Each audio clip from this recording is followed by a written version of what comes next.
Hi, I'm Christine from House Smocking, and in this video I'm going to show you how to do a French seam for your side seam. So I've pinned down the two sides, and it's wrong sides together. So I've got the right sides facing outwards, and then I pin all the way down. And what I'm going to do is I'm going to sew a seam about 1/2 centimetre where my thumbnail is all the way down. So I've done my side seam, and I don't know whether you can see. There we go. So it's just a short distance away from the dots. And next I'm going to trim away down close, about 1/8 of an inch away from that side seam. And here you can see I'm trimming away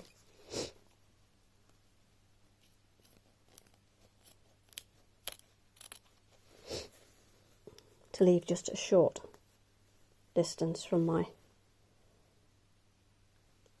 my stitching line.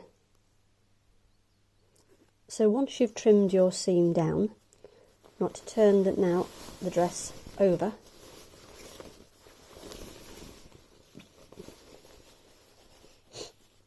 and then I'm going to press this seam flat first.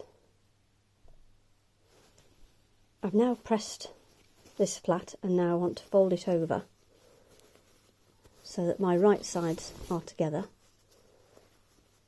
and then we're going to pin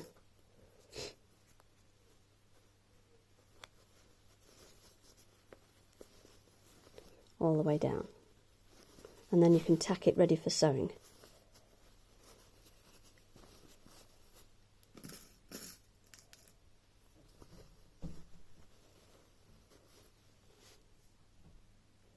So I pressed my seam flat and pinned it all the way along the edge, and now I'm going to do another seam all the way down, and you can see through this fabric where the other seam is, so I want this seam line to be just catching that edge, so that the seam inside there is going to be caught within the seam. So I want my seam running right down there, and then when we turn it to the right side you won't be able to see the seam. So now that you can see, I've done another seam with the right sides of the dress together, and I've incorporated the seam allowance inside this seam all the way down. So I've now turned the dress to the right side, and as you can see I've got a nice neat seam on the outside, but I've also got a nice neat enclosed seam on the inside. So now just do the same on the other side.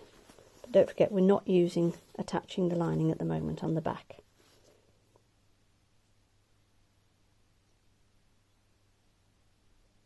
So once you've finished your side seams, you then want to pin and tack the lining down, and then just slip stitch along the edge, folding that last bit over and slip stitching down there to neaten it off.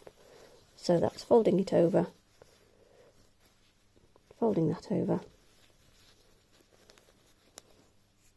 and slip stitching that down and across into place. So there we have the finished yokes slip stitched along the two edges to neaten off, with the front yoke the same. So I've just tacked round the armholes now, ready for the next video of doing the sleeves.